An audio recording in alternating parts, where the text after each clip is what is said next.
အားလုံးပဲမင်္ဂလာပါရှင်ဒီနေ့တော့အမေရိကန်သမ္မတနှစ်ကြိမ်တိုင်အောင်ထမ်းဆောင်ခဲ့ပြီးအောင်မြင်ချမ်းသာတဲ့စီးပွားရေးလုပ်ငန်းရှင်ဒေါ်နယ်ထရန့်ရဲ့ဘဝအကြောင်းကိုပြောပြသွားမှာဖြစ်ပါတယ်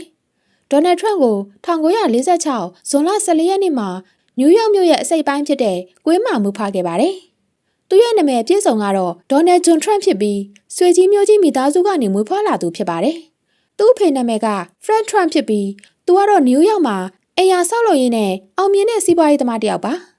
ဒေါ်နယ်ရဲ့မိခင်အမည်ကမယ်ရီမက်ခလောက်ထရန့်ဖြစ်ပြီးသူမကတော့စကော့တလန်သူဖြစ်ပါတယ်။ဒေါ်နယ်မှာမွေးချင်း၄ယောက်ရှိပြီးသူကမိသားစုမှာစတုတ်ထမြောက်သားဖြစ်ပါတယ်။သူ့ရဲ့မွေးချင်းမောင်နှမတွေကတော့မယ်ရီအန်၊ဖရက်ဂျူနီယာ၊အဲလစ်ဘတ်နဲ့ရောဘတ်တို့ဖြစ်ကြပါတယ်။ဒေါ်နယ်ကချမ်းသာတဲ့မိသားစုမှာကြီးပြင်းလာပေမဲ့အလုပ်ကိုကြိုးကြိုးဆဆသင်ယူခဲ့ရပါတယ်။ဒေါ်နယ်ထရန့်ငယ်ငယ်ကခရူဖော်ရဲ့ကျောင်းမှာတက်ခဲ့ရပြီးနောက်ပိုင်းမှာတော့သူကနယူးယောက် Military Academy လို့ခေါ်တဲ့စစ်သင်တန်းကျောင်းကိုတက်ရောက်ခဲ့ပါတယ်။သူ့ဖေကသူ့ကိုတတ်မှပြီးစီကံပြေးသွားတဲ့သူဖြစ်လာမှထင်တဲ့အတွက်အဲ့ဒီအကြောင်းကိုပို့လိုက်တာပါအဲ့ဒီနောက်ဒေါ်နယ်ထရန့်ကနယူးယောက်မှာရှိတဲ့ဖော်ရန်တက္ကသိုလ်မှာလည်း2နှစ်တက်ခဲ့ရပါတယ်အဲ့ဒီနောက်အလွန်ကြော်ကြားတဲ့စီးပွားရေးကျောင်းဖြစ်တဲ့ပန်ဆယ်ဗေးနီးယားတက္ကသိုလ်ရဲ့ဝါ်တန်ကျောင်းကိုပြောင်းရွှေ့ခဲ့ပါတယ်သူက1968မှာစီးပွားရေးဘွဲ့ရရှိခဲ့ပြီး Trump Organization လို့ခေါ်တဲ့သူ့ရဲ့ဖခင်ရဲ့စီးပွားရေးလုပ်ငန်းမှာစတင်လုပ်ကိုင်ခဲ့ပါတယ်သူကလုပ်ငန်းကိုလက်ပတ်ဖို့နဲ့ project အသစ်တွေတည်ဆောက်ဖို့တာဝန်ပေးအပ်ခြင်းခံခဲ့ရပါတယ်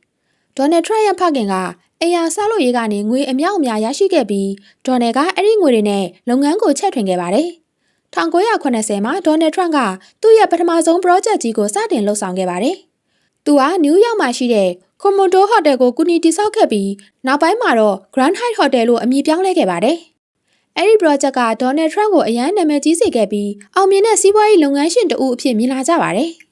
1980ခုနှစ်များမှာတော့ဒေါ်နယ်ထရန့်ကကြော်ကြားတဲ့အဆောက်အဦတွေကိုပုံမတိဆောက်ခဲ့ရပါတယ်။သူကနယူးယောက်မြို့မှာတော်တော်ကြီးမားတဲ့မိုးမျှော်တိုက်ကြီးဖြစ်တဲ့ Trump Tower ကိုတိဆောက်ခဲ့ပြီးကမ္ဘာပေါ်မှာအကျော်ကြားဆုံးအဆောက်အဦများထဲမှာတစ်ခုဖြစ်လာခဲ့ပါတယ်။ဒေါ်နယ်ထရန့်ကအတ္တလန္တိစီးတီးမှာရှိတဲ့ကာစီနိုအများပြားကိုဝယ်ယူခဲ့ပြီးအကျိုးအမြတ်ဝင်ငွေများစွာရရှိခဲ့ပါတယ်။အဲ့ဒီအချိန်မှာဒေါ်နယ်ထရန့်ကစီးပွားရေးရင်သားမကသူ့ရဲ့စတိုင်ကြောင့်လည်းနာမည်ကြီးခဲ့ပါတယ်။သူ့အကြောင်းကို TV နဲ့မဂ္ဂဇင်းတွေမှာလည်းထည့်သွင်းဖော်ပြခြင်းခံခဲ့ရပါတယ်။လူတွေကသူ့ကိုချမ်းသာပြီးဩဇာတကိုကြီးတဲ့သူလို့မြင်ကြတယ်။ TV show The Apprentice မှာသူပြောနေကြစကား You are fire မင်းကိုအလုံးထုတ်လိုက်ပြီဆိုတဲ့စာသားကဒေါ်နယ်ထရန့်ကိုပိုလို့တောင်နာမည်ကြီးစေခဲ့ပါတယ်။ဒေါ်နယ်ထရန့်ကအိမ်ထောင်30ကျခဲ့ပြီးသားသမီးများစွာထွန်းကားခဲ့ပါတယ်။သူ့မိသားစုအကြောင်းပြောကြည့်ရအောင်။ပထမအိမ်ထောင်ရေး Ivana Trump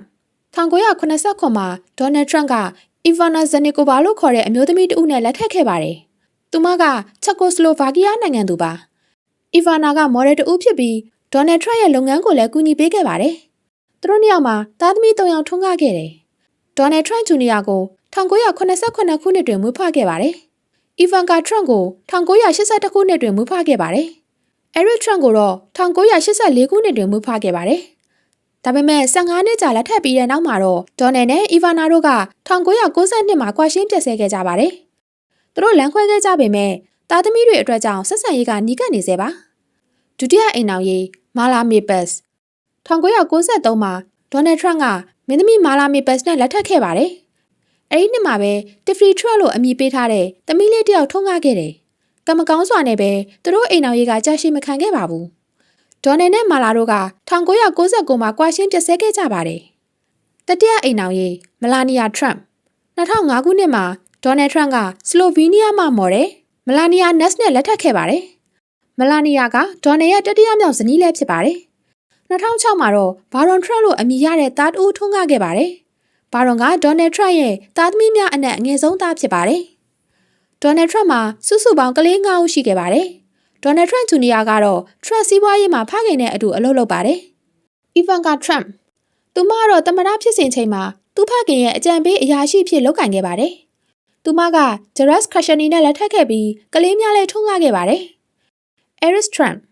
သူကလည်း Trump စီးပွားရေးမှာအလုပ်လုပ်ပါတယ်။ Tiffany Trump သူမကတော့မာလာမေပတ်စ်နဲ့ရတဲ့သမီးဖြစ်ပြီးဥပဒေပညာကိုလေ့လာနေပါတယ်။ Baron Trump သူကတော့ဒေါ်နယ်ရဲ့အငယ်ဆုံးသားလေးဖြစ်ပြီးကျောင်းတက်နေဆဲဖြစ်ပါတယ်။ဒေါ်နယ်ထရန့်ကအဖိုးလည်းဖြစ်နေပါပြီ။သူ့မှာသားသမီးတွေအများကြီးရှိတော့မြီးတွေလည်းအများကြီးရှိတာပေါ့။သူကသူ့မိသားစုနဲ့အချိန်ဖြုံးရတာကိုနှစ်သက်တယ်။ဒေါ်နယ်ထရန့်ရဲ့ဘဝမှာစီးပွားရေးအောင်မြင်မှုအပြည့်ရှိခဲ့ပါတယ်။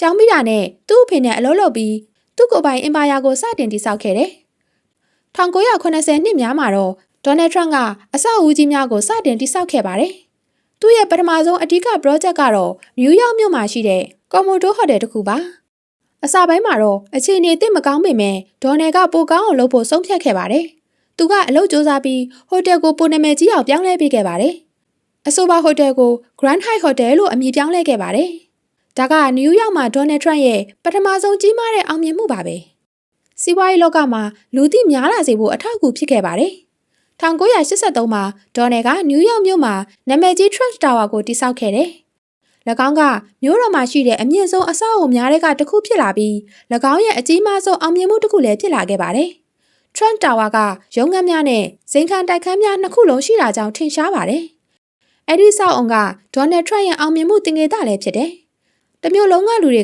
ကသူ့နာမည်ကိုမြင်နေရတယ်။သူကပို့ပြီးတော့ကြော်ကြားလာပါတော့တယ်။1980နှစ်များမှာတော့ဒေါ်နယ်ထရန့်ကအတ္တလန္တစ်စီးတီးမှာရှိတဲ့ကာစီနိုများနဲ့ဟိုတယ်များကိုစတင်ဝယ်ယူခဲ့တယ်။အတ္တလန္တစ်စီးတီးက၎င်းရဲ့ကာစီနိုလောင်းကစားရုံများအတွက်လူသိများသောနေရာဖြစ်လာပြီးဒေါ်နယ်ထရန့်က၎င်းရဲ့အစိတ်ပိုင်းလိုဖြစ်လာပါတယ်။သူက Trust Timer Hall လို့ခေါ်တဲ့ကာစီနိုအကြီးကြီးတစ်ခုကိုဝယ်ယူခဲ့ပါတယ်။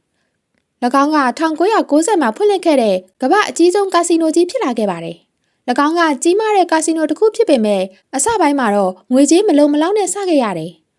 ဒေါ်နယ်ထရန့်ကစိန်ခေါ်မှုများစွာကိုရင်ဆိုင်ခဲ့ရပေမဲ့၎င်းရဲ့လုပ်ငန်းကိုတော့ဆက်လက်ထိန်းသိမ်းထားနိုင်ဖို့ကြိုးစားခဲ့ပါတယ်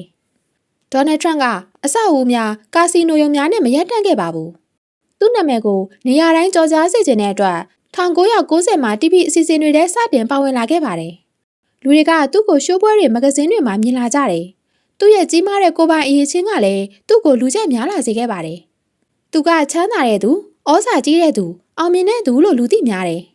2004မှာသူက The Apprentice လို့ခေါ်တဲ့အလွန်ကြော်ကြားတဲ့ reality TV show ကိုစတင်ထုတ်လွှင့်ခဲ့တယ်။ပြိုင်ပွဲမှာကောင်းကောင်းမလုပ်နိုင်တဲ့လူတွေကိုအလုပ်ထုတ်လိုက်ပြီလို့ဆိုတဲ့ You are fired လို့ပြောပါတယ်။အဲ့ဒီလိုစကားပြောကစတိုင်ကသူ့ကိုပိုနာမည်ကြီးစေခဲ့ပြီးအပတ်တိုင်းလူသန်းပေါင်းများစွာကသူ့ TV အစီအစဉ်ကိုစောင့်ကြည့်ခဲ့ကြတယ်။ဒေါ်နယ်ထရန့်လုပ်ကိုင်နေတဲ့ကုမ္ပဏီကို Trump Organization လို့ခေါ်ပြီး၎င်းမှာဟိုတယ်တွေ၊ကာစီနိုတွေ၊ဂေါက်ကွင်းတွေနဲ့အခြားလုပ်ငန်းများစွာပါဝင်ပါတယ်။နှစ်တွေကြာလာတာနဲ့မျှသူ့ရဲ့နာမည်ကိုအသုံးပြုပြီးကြော်ကြားတဲ့နေရာတွေကိုဖန်တီးခဲ့ပါတယ်။ဒေါ်နယ်ကကမ္ဘာတဝန်းရှိအဆောက်အအုံများမှာလည်း၎င်းရဲ့အမည်ကိုပင်ထည့်သွင်းခဲ့ပါတယ်။အဲ့ဒီအဆောက်အဦတွေကို Trump Tower လို့လူသိများကြပြီး၎င်းတို့ကသူ့ရဲ့အောင်မြင်မှုတင်ငယ်တာများဖြစ်လာခဲ့ပါတယ်။သူကနိုင်ငံအသီးသီးမှာလည်းဂေါက်ကွင်းများစွာဖွင့်ထားသူမို့လို့ golf ကစားသူများကြားမှာလည်းအလွန်ရေပန်းစားလာခဲ့ပါတယ်။ဒေါ်နယ်ထရန့်ဆိုတာလူအများအသိမှတ်ပြုတဲ့အမှတ်တရတစ်ခုလိုဖြစ်လာခဲ့ပါတယ်။ဒေါ်နယ်ထရန့်အရန်အောင်မြင်လာပေမဲ့အရာအားလုံးကပြည့်စုံသွားတာမျိုးမဟုတ်ပါဘူး။1990ခုနှစ်တွင်မှာသူကငွေကြေးဆိုင်ရာအကျပ်တဲများနဲ့ရင်ဆိုင်ခဲ့ရပါတယ်။သူ့ရဲ့ကာစီနိုတွေနဲ့ဟိုတယ်အချို့မှာငွေကြေးဆုံးရှုံးမှုရှိခဲ့ပါတယ်။သူကပြဿနာတွေကိုဖြေရှင်းနိုင်ဖို့စ조사ပြီးသူ့ကုမ္ပဏီကိုဆက်လက်လုပ်ကိုင်ခဲ့ရတယ်။တချိန်ကဘဏ်တွေကိုငွေအမြောက်အများအကျွေးတင်ခဲ့ပေမဲ့ဒေါ်နယ်ထရန့်ကဘယ်တော့မှလက်မလျှော့ခဲ့ပါဘူး။သူကအလုပ်စ조사ပြီးပြဿနာတွေကိုဖြေရှင်းနိုင်ခဲ့လို့သူ့လုပ်ငန်းကိုပြန်အောင်မြင်အောင်လုပ်ပြနိုင်ခဲ့ပါတယ်။2000ခုနှစ်များမှာတော့ဒေါ်နယ်ထရန့်ကစီးပွားရေးသမားတဦးအဖြစ်သာမကနိုင်ငံရေးကိုပါစိတ်ဝင်စားသူတဦးအဖြစ်လည်းလူသိများလာခဲ့ပါတယ်။သမ္မတလောင်းအဖြစ်အရွေးခံဖို့မကြာခဏပြောလို့ရှိပေမဲ့လက်တွေ့တော့မလုပ်ဖြစ်သေးပါဘူး။2015မှာဒေါ်နယ်ထရန့်ကကြီးမားတဲ့ဆုံးဖြတ်ချက်တစ်ခုချခဲ့ပါတယ်။အဲ့ဒါကအမေရိကန်သမ္မတလောင်းအဖြစ်ဝင်ရောက်ရှင်ပြိုင်မယ်လို့ကြေညာခဲ့တာပါပဲ။နိုင်ငံရေးမှာတခါမှမလုပ်ဘူးတဲ့အတွက်လူတော်တော်များများအံ့အားသင့်ခဲ့ကြပါတယ်။ဒါပေမဲ့ဒေါ်နယ်ထရန့်ကတော့သူ့ကိုယ်သူယုံကြည်မှုရှိပါတယ်။သူ့လုပ်ငန်းအတွေ့အကြုံကသူ့နိုင်ငံကိုဦးဆောင်နိုင်မယ်လို့ယုံကြည်တယ်။သူ့ရဲ့မဲဆွယ်စည်းရုံးမှုအတွင်းသူကအမေရိကန်ကိုကြီးကျယ်ခမ်းနားအောင်ပြန်လုပ်ပေးမယ်လို့ဆိုတဲ့ Make American Great Again ဆိုပြီးကတိပေးခဲ့ပါတယ်။တရားမဝင်လူဝင်မှုတားဆီးရေးတိုင်းတစ်ခုစောက်ပြီးတခြားနိုင်ငံတွေနဲ့ကုန်သွယ်မှုတွေတင်းတင်းကြပ်ကြပ်လုပ်ဖို့နဲ့အလုပ်ကိုင်တွေများများဖန်တီးပေးရေးအကြောင်းသူပြောခဲ့ပါတယ်။2016မှာဒေါ်နယ်ထရန့်ကသမ္မတရွေးကောက်ပွဲအနိုင်ရလို့ကမ္ဘာကိုတုန်လှုပ်စေခဲ့ပါတယ်။နိုင်ငံခြားရေးဝန်ကြီးဟောင်းဟီလာရီကလင်တန်နဲ့ရှင်ပြိုင်ပြီးသမ္မတဖြစ်လာခဲ့တာပါ။ဟီလာရီကလင်တန်အနိုင်ရမယ်လို့လူအများကထင်ကြေးပေးကြပေမဲ့ဒေါ်နယ်ထရန့်ကအနိုင်ရသွားလို့အမေရိကန်ရဲ့45ယောက်မြောက်သမ္မတဖြစ်လာခဲ့ပါတယ်။ဒေါ်နယ်ထရန့်ကဇန်နဝါရီ20ရက်2018ခုနှစ်မှ2021ခုနှစ်ဇန်နဝါရီ20ရက်အထိသမ္မတတာဝန်ထမ်းဆောင်ခဲ့ပါတယ်။သမ္မတသက်တမ်းအတွင်းသူလှုံ့ဆော်ခဲ့တဲ့ကြီးမားတဲ့အရာတချို့ရှိပါတယ်။နံပါတ်1ဒေါ်နယ်ထရန့်ကစီးပွားရေးအားကောင်းအောင်လုပ်ဖို့အာရုံစိုက်ခဲ့ပါတယ်။စီးပွားရေးလုပ်ငန်းများအတွက်အခွန်များကိုလျှော့ချပြီးအလုပ်အကိုင်များဖန်တီးပေးမယ်လို့ဆိုပါတယ်။ လူတော်များများကသူ့ရဲ့စိတ်ကူးတွေကိုသဘောကျကြပြီးသူ့ရဲ့ပထမနှစ်အနည်းငယ်အတွင်းမှာပဲစီးပွားရေးကပြန်လည်ပြီးဦးမော့လာပါတော့တယ်။နံပါတ်2လူဝင်မှုကြီးကြပ်ရေးနဲ့ပတ်သက်ပြီးသူ့ရဲ့အကြီးမားဆုံးကတိတစ်ခုကတော့အမေရိကန်နဲ့မက္ကဆီကိုကြားတံတိုင်းတစ်ခုတည်ဆောက်ဖို့ပါပဲ။ဒါတရားမဝင်ခိုးဝင်တဲ့သူတွေကိုရပ်တန့်မှုဖြစ်ပါတယ်။၎င်းရဲ့သမ္မတသက်တမ်းတွေကအဓိကပြဿနာတစ်ခုလည်းဖြစ်လာခဲ့ပါတယ်။နံပါတ်3နိုင်ငံခြားဆက်ဆံရေးမှာဒေါ်နယ်ထရန့်ကမြောက်ကိုရီးယားတရုတ်ရုရှားကဲ့သို့သောနိုင်ငံများနဲ့သဘောတူညီချက်များပြုလုပ်ဖို့ကြိုးစားခဲ့ပါတယ်။မြောက်ကိုရီးယားခေါင်းဆောင်ကင်ဂျုံအန်နဲ့တွေ့ဆုံပြီးနျူကလ িয়ার လက်နက်တွေမထုတ်လုပ်ဖို့နဲ့ရပ်တန့်မှုကြိုးစားခဲ့ပါတယ်။နံပါတ်4ဒေါ်နယ်ထရန့်ကကျန်းမာရေးစောင့်ရှောက်မှုစနစ်ကိုလည်းပြောင်းလဲဖို့ကြိုးစားခဲ့ပါတယ်။ကျန်းမာရေးအာမခံကိုပြည်သူတွေအတွက်ဈေးသက်သက်သာနဲ့အလွယ်တကူရစေချင်ခဲ့တာပါ။ဒါပေမဲ့ဒါကသူ့အတွက်ခက်ခဲတဲ့ကိစ္စတစ်ခုဖြစ်ပြီးသူ့ရဲ့အားထုတ်ကြိုးစားမှုမအောင်မြင်ခဲ့ပါဘူး။နံပါတ်5